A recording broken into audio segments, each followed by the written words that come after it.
Olá, querido, querida, que está conhecendo os modos de produção que existiram ao longo da história. Modos de produção. Modo de produção é um conceito marxista que nos descreve uma determinada época na sua totalidade, ou seja, no seu conjunto de relações econômicas, sociais, políticas, culturais. Isso quer dizer que quando a gente usa o termo modo de produção, nós estamos descrevendo um determinado contexto histórico, mas tomando como ponto de partida, como determinante, as relações de produção, o modo dos homens trabalharem, produzirem, de modo a garantir seu sustento, a reproduzir sua existência. A gente pode compreender todas as características de uma determinada época a partir desses elementos, a partir do modo como os homens organizam o trabalho, a produção, a transformação da natureza, no sentido de garantir seu sustento, de reproduzir sua existência. Nós temos, por exemplo, durante aquele longo período que a gente chama de pré-história, um modo de produção que a gente chama de comunismo primitivo. Comunismo primitivo porque o que era produzido naquele esforço permanente de homens e mulheres que perambulam atrás de comida, ou, vamos dizer assim, utilizado para o seu sustento imediato. Não existe uma capacidade de produzir um excedente, praticamente não existem diferenciações, desigualdades dentro daquela comunidade. Daí a gente fala de uma sociedade comunal ou de um comunismo primitivo.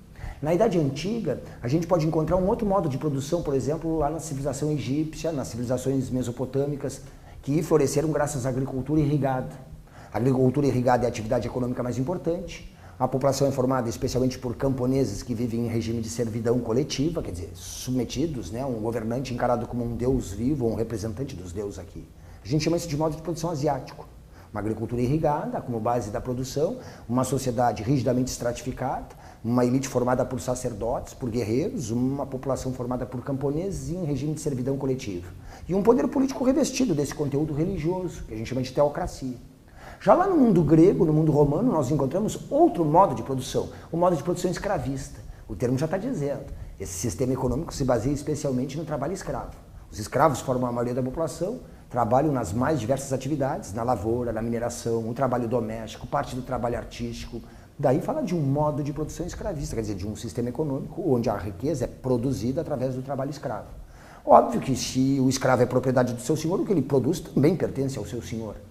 Óbvio também que numa economia desse tipo, o comércio tem importância, porque além da guerra, é no comércio que se obtém mão de obra escrava que mantém a economia, por sua vez, funcionando. Homens livres, de condição mais ou menos abastada, formam então a classe dominante, e os escravos formam um conjunto da população que trabalha e que produz a riqueza. No mundo medieval, na Europa da Idade Média, nós vamos encontrar um outro modo de produção, o modo de produção feudal. A gente fala também do feudalismo, do sistema feudal, mas quando eu digo modo de produção feudal, repito, estou insistindo na ideia de que para compreender essa época, a Idade Média, fundamental é entender como os homens produzem, as relações de produção que eles estabelecem, como eles organizam o trabalho e a produção, e nesse sentido podemos entender, por exemplo, podemos entender que no mundo feudal a economia é essencialmente agrária.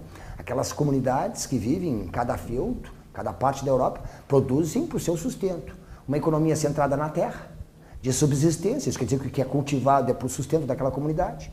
Praticamente não existe especialização, porque o comércio havia desaparecido nesse contexto. Para entender o modo de produção feudal, é preciso a gente lembrar que ele surge a partir do colapso do Império Romano, do fim do mundo antigo, da crise do sistema escravista. Nesse contexto, a economia foi regredindo para uma economia de subsistência. Com as invasões bárbaras, o comércio praticamente desapareceu, as cidades se despovoaram, a economia foi regredindo para uma economia de subsistência. A sociedade, agora essencialmente rural, dividida em homens livres que formam a nobreza guerreira, uma população camponesa presa à terra e que deve tributos e obrigações para esses senhores em troca da proteção que recebem nessa época de guerra, violência, de crise e insegurança generalizada. Temos então, a partir desse contexto de crise do mundo antigo, o nascimento dessa estrutura que a gente chama de feudalismo. A economia, repito, é uma economia basicamente agrária, de subsistência, a produção está voltada para consumo, a gente chama também de economia fechada. Sim, fechada porque num feudo nada entra e nada sai. O que é produzido ali é consumido ali mesmo. Eles consomem tudo que produzem e produzem tudo que consomem. Produzem tudo que consomem, não falta nada, não precisa comprar, nem tem como. Consomem tudo que produzem, não sobra nada, não tem o que vender, nem tem para quem vender nesse contexto, repito, em que as cidades e o comércio praticamente haviam desaparecido. Uma economia então agrária, de subsistência, que tende à autossuficiência. Isso quer dizer que cada feudo, cada unidade, tende a produzir tudo que é necessário para o seu sustento, já que praticamente não tem como adquirir o que não for produzido ali mesmo. Uma economia fechada, repito, porque nada entra e nada sai de um feudo. A gente chama também esse tipo de economia natural, onde praticamente não circula moeda, onde o comércio é muito restrito e onde a produção está voltada basicamente para consumo. Uma economia fechada, natural, sem especialização. A gente diz também uma economia estática. Estática porque o que é produzido ali é consumido ali mesmo, não tem circulação de produtos, como vai haver, por exemplo, numa economia capitalista. Um comércio praticamente inexistente, uma economia quase sem especialização, com uma baixíssima produtividade. A fome é uma ameaça constante para aquelas populações da Europa medieval. E elas vivem normalmente numa situação, numa condição de permanente penúria, vamos dizer assim, em função da pouca capacidade de produzir, de técnicas muito rudimentares, de instrumentos também muito rudes, que são utilizados para produzir. Transformações nesse modo de cultivar a terra, de produzir mais, só vão se dar no fim da Idade Média, na Baixa Idade Média a gente diz, quando surgem então técnicas e instrumentos mais elaborados. Os instrumentos de metal voltam a se difundir com o aparecimento das cidades, as forjas reaparecem, os instrumentos de metal se tornam de novo comuns e isso vai trazer toda uma série de transformações e de aumento na produção, com as consequências, né, com os desdobramentos que naturalmente vão acontecer e que nós vamos observar. Por enquanto, estamos por volta do ano 800, 900, 1000, quer dizer, em plena Idade Média, quando aparece bem nitidamente esse modelo econômico, esse modo de produção que a gente está caracterizando no feudalismo. A sociedade reflete essa estrutura econômica, ou seja, os senhores de terra formam a nobreza, os senhores feudais, a gente diz, além dos nobres guerreiros, também a igreja se transformou num grande senhor feudal, de modo que boa parte dos feudos são feudos eclesiásticos administrados por bispos, por abades, por os grandes dignatários da igreja. Esses setores, então, a nobreza guerreira, ou os representantes do alto clero, formam a classe dominante. Nós teríamos um extrato, um segmento intermediário, formado pelo baixo clero, são monges, são párocos, também pela pequena nobreza, que são os cavaleiros, que são nobres sem terra. Quando um senhor feudal morre, sua terra e o título passam para o filho mais velho. Os outros filhos viram nobres sem terra, ou seja, cavaleiros. Forma uma espécie de setor intermediário dentro dessa sociedade. E na base da sociedade, na base da estrutura social, repara, temos então a população camponesa vivendo em regime de servidão. Alguns camponeses livres, coisa rara no mundo medieval, nós chamamos de vilões. Alguns artesãos que, às vezes, inclusive, são remunerados pelo seu trabalho. Mas essa população camponesa presa à terra, vivendo em regime de servidão, devendo tributos e obrigações para o senhor em troca da proteção que recebe e do direito de cultivar um pedaço de terra para o seu sustento, que forma um grosso conjunto da população.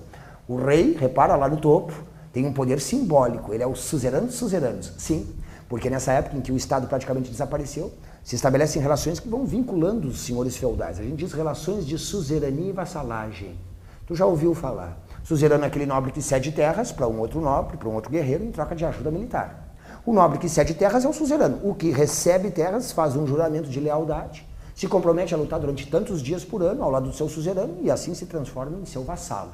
Relações de suzerania e vassalagem vão vinculando os senhores feudais. Sim, porque esse nobre que recebeu terras de um outro nobre e que passou a ser seu vassalo, vai eventualmente transferir parte dessa terra para um outro nobre e se torna agora suzerano de um outro senhor.